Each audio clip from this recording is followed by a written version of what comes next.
Her lips brushed my ear, whispering his name in the dark. It wasn't mine.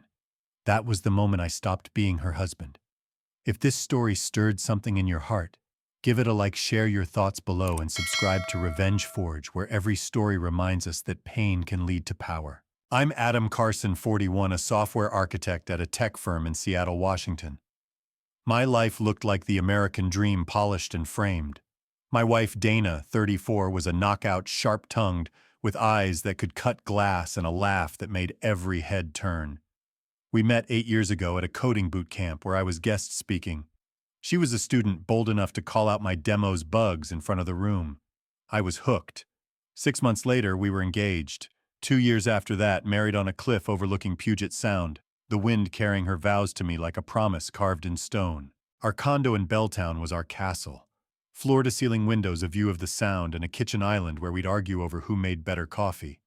I earned $250,000 a year designing payment systems for a fintech company, pulling in $60 million annually. Dana ran our marketing team, her charisma landing us clients from San Francisco to New York. We were a power couple, me the brains behind the code, her the face that sold it. Weekends were for kayaking, late-night jazz bars, or just us tangled in bed planning a future with kids and a cabin in the mountains. But cracks form in even the strongest foundations. It started small. Dana's late nights at the office stretched past midnight. She'd come home, her perfume a sultry mix of jasmine and spice lingering like a stranger's scent. Client meetings, she'd say, her eyes sliding past mine. I trusted her. Hell, I loved her. She was the woman who danced with me in the rain during a power outage, who'd stayed up all night when my dad had a heart scare. But trust is a glass house, and doubt throws stones. One night I was up at 2 a.m. debugging a transaction glitch. Her phone left on the counter lit up. A text, "You're killing me with that dress tonight." No name, just a number. My chest tightened, but I didn't touch it. Not yet. I told myself it was a client, a joke. But the next morning she was different. Distracted, her fingers dancing over her phone, a secret smile curling her lips. She left for work without her usual kiss, her heels clicking out the door like a countdown. Weeks passed, and the signs piled up. Dana started locking her phone, a new passcode I didn't know. She'd take calls on the balcony, her voice low, her laughter too intimate. At work she was all business, brushing off our usual coffee runs. Swamped, she'd say, her smile tight. I noticed her with Darren Voss, our new head of sales, 37, with a jawline sharp enough to cut and a swagger that screamed money. She'd hired him 4 months ago, calling him a game changer. I'd met him at a team dinner. His handshake was firm, but his eyes lingered on Dana too long, his grin too familiar. I wasn't the jealous type. I built systems, solved problems, but I wasn't stupid. So I started watching. Her credit card statements showed charges I didn't recognize: $600 at a boutique hotel, $400 at a rooftop bar. No client meetings those nights, just work. I checked her calendar, blank. My gut screamed, but I needed proof. I called Rachel, a friend from college who now ran a private investigation firm. We met at a diner near Pike Place, the smell of fish and coffee thick in the air. Rachel was all business, her notepad out. "What's the deal?" "Adam," she asked, her voice low. "I think Dana's cheating." I said the words bitter. "With Darren Voss, I need to know." Rachel nodded, no judgment. "Give me 10 days. I'll get you the truth." 8 days later, she emailed me a file.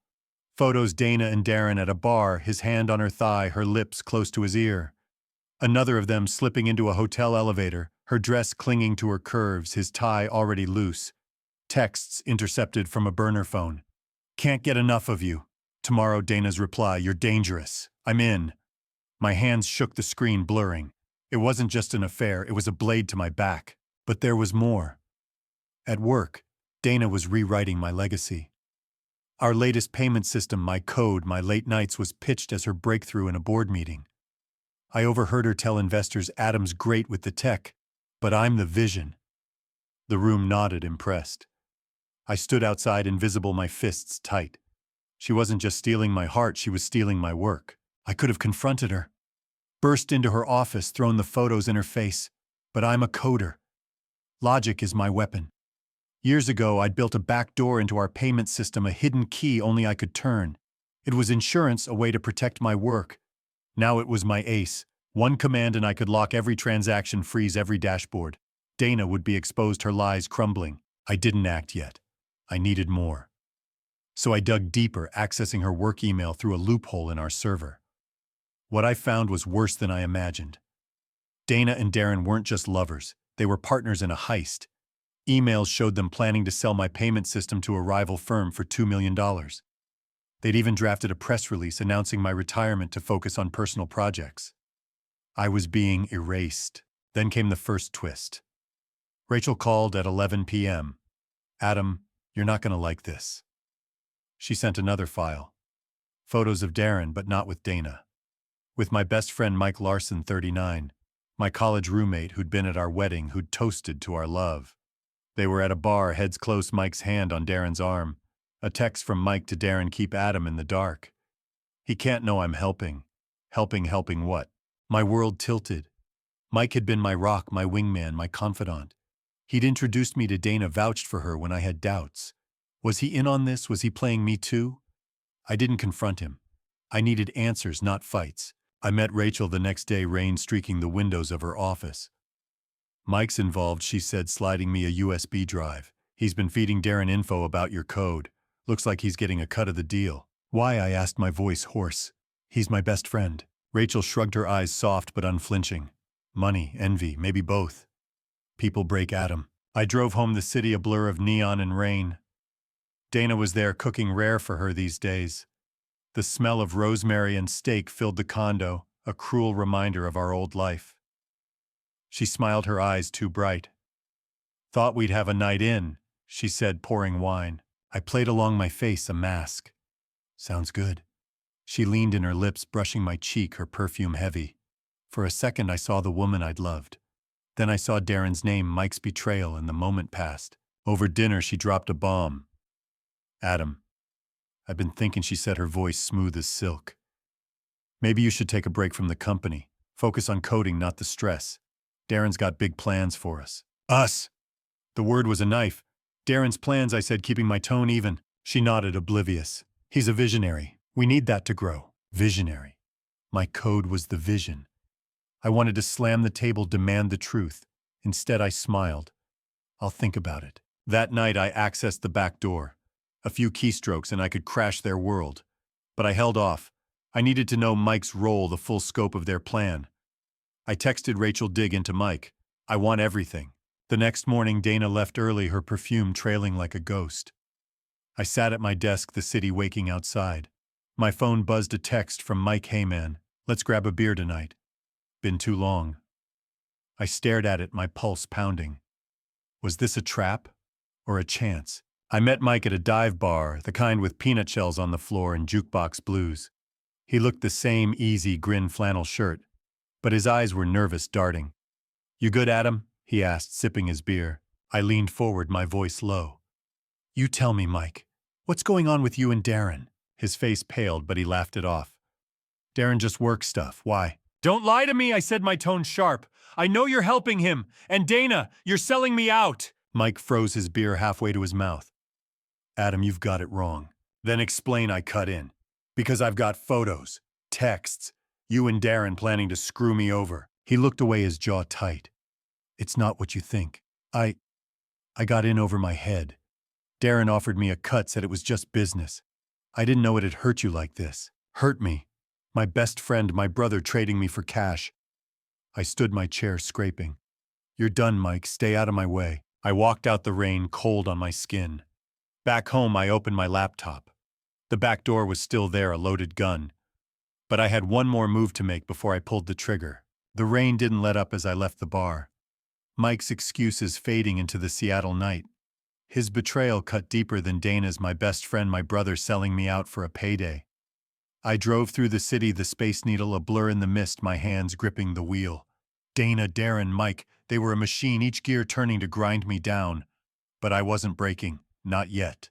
Back at the condo, I poured a bourbon, the burn steadying my nerves. My laptop glowed, the backdoor code staring back like a loaded weapon. One command and I could freeze the company's payment system, every transaction, every client portal locked. Dana and Darren's deal would collapse. But I needed more than chaos, I needed control. I called Rachel at 7 a.m., her voice groggy but sharp. What now, Adam? She asked, the clink of a coffee mug in the background. Mike's in on it, I said, my tone flat. He's feeding Darren info. I need to know how deep this goes, and I need dirt on Darren. Rachel didn't flinch. Give me 48 hours, I'll dig. While she worked, I met Tara, a former colleague who'd left the company a year ago after clashing with Dana. Tara was 36, all sharp wit and no nonsense with a knack for sniffing out lies. We met at a cafe near the waterfront, the smell of salt and espresso thick in the air. I slid her a USB drive with Rachel's evidence photos, texts, emails. Donna and Darren are stealing my code, I said. They're selling it for $2 million. Mike's helping them. Tara's eyes narrowed as she scrolled through the files. Dana always played dirty, she said, her voice low. She pushed me out when I called her out for fudging client numbers. But this is next level. There's more, I said. They're pitching to a new investor, Paul Whitaker. Old money big player in Portland. I need to know their next move. Tara leaned back, her coffee untouched. I've got a contact at Whitaker's firm. Let me make a call. By noon, Tara texted me a goldmine. Dana and Darren's pitch was scheduled for tomorrow at a swanky hotel in Portland. They were presenting my payment system as their own, promising Whitaker a stake in a new venture built on my code. But there was a twist. Tara's contact had overheard Darren boasting about a backup plan if Whitaker backed out a second buyer, someone local already lined up.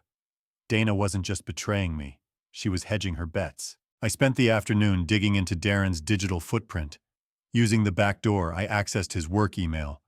Sloppy passwords, no encryption. He was an open book. I found a thread with a name I didn't expect: Claire Monroe, 42, a board member at our company. She'd always been distant, professional, but fair. Now her emails to Darren were anything but. Keep Carson out of the loop, she wrote. If Whitaker falls through, my contact will buy. $5 million cash.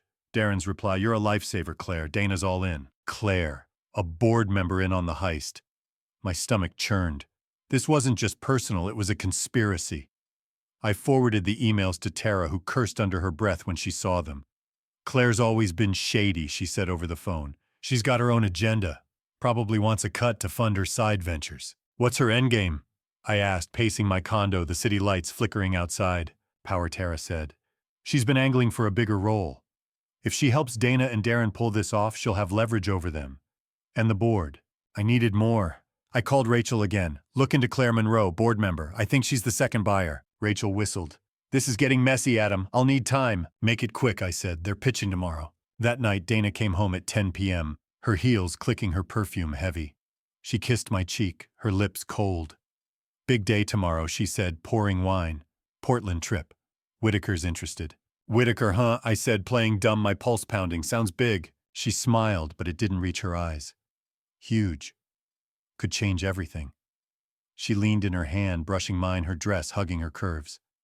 For a second, I saw the woman I'd loved, the one who'd laughed with me over late-night pizza, who'd held my hand when my dad was in the hospital. Then I saw Darren's texts, Mike's lies, Claire's emails. The moment shattered. I didn't sleep. Instead, I worked. I tightened the tracking script I'd planted, pulling every file Dana and Darren shared. By 3 a.m., I had their pitch deck, my code repackaged with Dana's flair and Darren's sales spin. They'd even mocked up a new company logo, Voss Innovations. My work, their name. Then Rachel called, her voice urgent. Got something on Claire. She's not just a board member. She's got a shell company in Delaware funneling money to offshore accounts. Looks like she's been skimming from your firm for years. Darren's her front man. I froze. Skimming how much? Hundreds of thousands, Rachel said. Maybe more. She's using Dana and Darren to cover her tracks. If they sell your code, she gets a clean payout, no questions asked. The pieces clicked.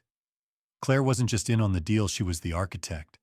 Dana and Darren were her pawns, and I was the collateral damage. But there was another twist. Rachel sent me a photo Claire and Mike meeting at a cafe 2 weeks ago.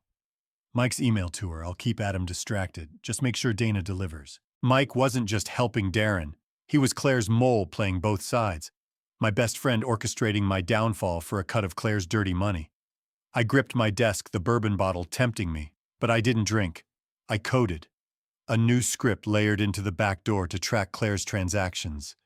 Every move she made, I'd see. The next morning, I flew to Portland. Tara met me at the airport, her eyes sharp. Whitaker's meeting is at the Benson Hotel, 7 p.m. Dana and Darren are already there prepping.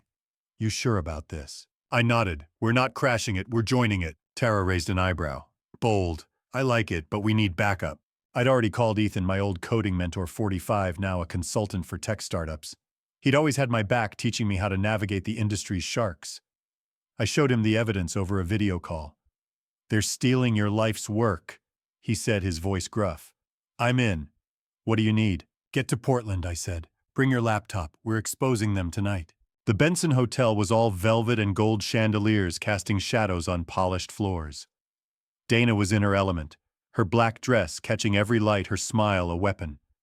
Darren stood beside her, his suit tailored, his grin smug. Whitaker, 60, with a silver beard and a cowboy's drawl, watched them pitch. I slipped into the back, Tara and Ethan at my side, our laptops ready. Dana's voice was silk.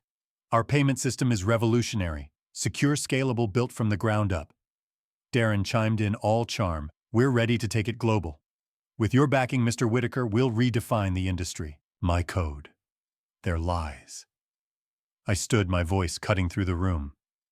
Mind if I clarify something? Dana's eyes locked on mine, her smile faltering. Darren's jaw tightened. Whitaker raised an eyebrow. Adam, Dana said, her voice tight. This isn't the time. It's exactly the time, I said, plugging my laptop into the projector. The screen lit up, emails between Dana, Darren, and Claire detailing their plan to sell my code. Screenshots of Claire's shell company, her offshore accounts. Mike's text tying him to the scheme. And my code logs proving every line was mine. The room went silent. Whitaker leaned forward, his eyes hard. What's this, Miss Carson? Dana stammered, her charm crumbling. A misunderstanding. Adam's upset. Personal issues. No, I said, my voice steel. You're stealing my work. Selling it for $2 million. And Claire Monroe's bankrolling it. Darren tried to interrupt. This is absurd. Shut it, Whitaker snapped, his gaze on me. Prove it, Carson. I nodded to Tara. She played a recording, Dana's voice clear and cold. Adam's out by next month. The code's ours. Ethan followed with transaction records showing Claire's skimmed funds. The evidence was ironclad. Whitaker stood, his face dark. I don't invest in liars. He walked out, his boots echoing. Dana's eyes filled with tears, but I felt nothing. Darren grabbed his jacket, muttering excuses, and followed. The room cleared, leaving me, Tara, and Ethan. Dana turned to me, her voice shaking. You destroyed everything, Adam. No, I said, my tone cold. You did. I walked out, the city lights glinting off the rain-slicked streets. But there was one more twist. As I reached my car, Mike was waiting, his face pale. Adam, we need to talk. I laughed, bitter. You've said enough. It's not what you think, he said, his voice breaking. Claire forced me. She's got dirt on me, tax evasion from years ago. She threatened to ruin me if I didn't help. I stared at him, the rain soaking us both. Was he a victim or a liar? I didn't know anymore. Stay away from me, I said, getting into my car. As I drove off, my phone buzzed. Rachel found something else. Claire's meeting another buyer tomorrow. And Dana's going with her. The game wasn't over. Dana wasn't done, neither was I. The Portland rain hadn't stopped mirroring the storm in my chest as I drove away from Mike's pleading figure in the parking lot. His claim that Claire had blackmailed him rang hollow, but doubt lingered like a splinter. Dana, Darren, Claire, and now Mike, they'd woven a web to trap me, each strand a lie meant to erase my work, my name, my life. But I wasn't just Adam Carson, the coder who built their empire. I was a man with a fire inside, and I wasn't done burning. Rachel's text about Claire's new buyer, a shadowy figure named Victor Reyes, a tech mogul with a reputation for snapping up distressed startups, set my next move. Dana was doubling down, scrambling to salvage her plan after Whitaker's exit. I had the backdoor, the evidence, and Tara and Ethan in my corner. But this wasn't just about stopping them anymore. It was about reclaiming what was mine, not with rage, but with precision. I flew back to Seattle at 6 a.m., the city waking under a gray dawn. Tara met me at my condo, her eyes sharp despite the early hour. Reyes is meeting Claire and Dana at a private club downtown, she said, sipping coffee from a chipped mug. 8 p.m. Members only. But I've got a way in. How I asked my laptop open, the backdoor code glowing like a promise. My cousin works security there, she said, a smirk flickering. He owes me. We'll get you on the guest list. Ethan joined us, his face grim but focused. I've been digging into Reyes, he said, sliding me a tablet. He's clean on paper, but he's got a history of buying stolen IP.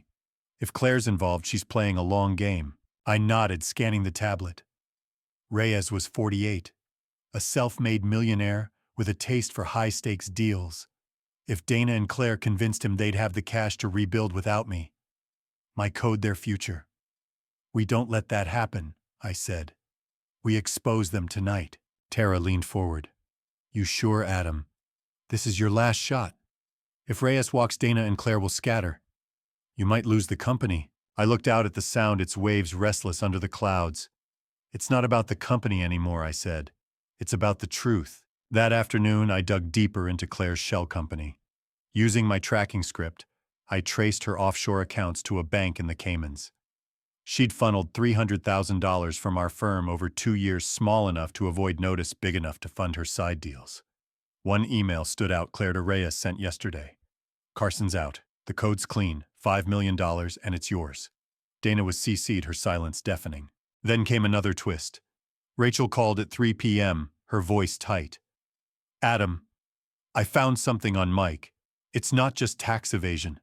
Claire's got a video him and Darren meeting with a hacker last year. They were planning to leak your code even before Dana got involved. I gripped the phone, my knuckles white. Mike was in on this from the start. Looks like it, Rachel said. He played you, Adam. Acted like your friend while setting you up. The betrayal burned hotter than Dana's affair. Mike, the guy who'd crashed on my couch in college, who'd stood by me at my wedding, was a traitor from day one. I didn't call him.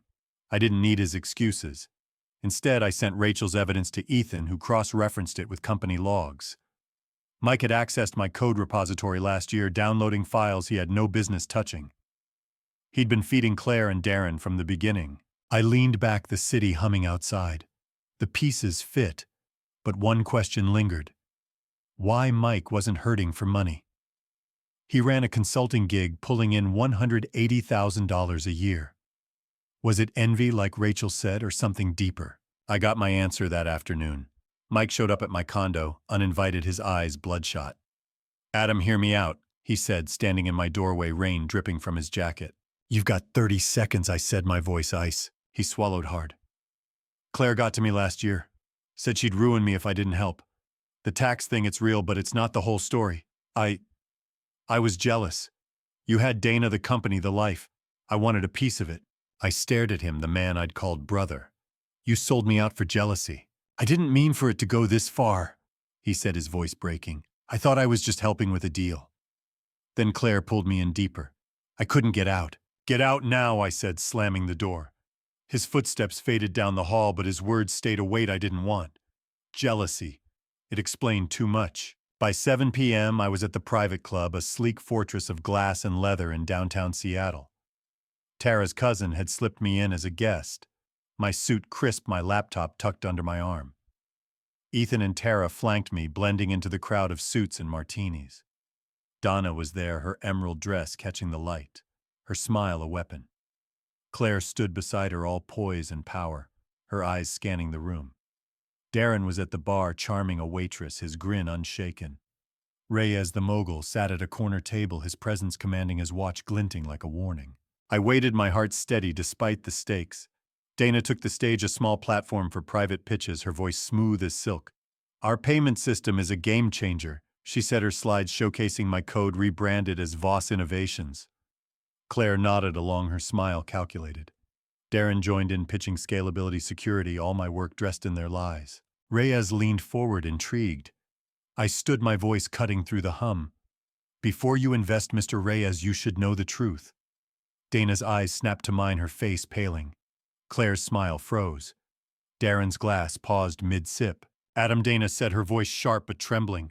This isn't the place. It's exactly the place, I said, plugging my laptop into the projector. The screen lit up, emails between Dana, Claire, and Darren planning to sell my code. Transaction records of Claire's skimmed funds. Mike's texts tying him to the scheme. And a video Rachel's find showing Mike and Darren with the hacker plotting to leak my work. The room went quiet, the air thick with tension. Reyes's eyes narrowed. Explain this, Miss Carson. Dana stammered, her charm unraveling. It's a misunderstanding. Adam's upset. He's twisting things. No, I said, my voice steel. You stole my code. Claire's been skimming from our company for years, and Darren, he's just the salesman for your lies. Claire tried to interject, her voice calm but strained. Mr. Reyes, this is a personal dispute. Personal? I cut in, clicking to the next slide. Claire's offshore accounts, her shell company's transactions. You've stolen $300,000 from our firm. This isn't personal. It's criminal. Reyes stood, his face hard. I don't deal with frauds. He turned to Dana and Claire. You're done. He walked out, his footsteps echoing. The room emptied fast, whispers trailing like smoke.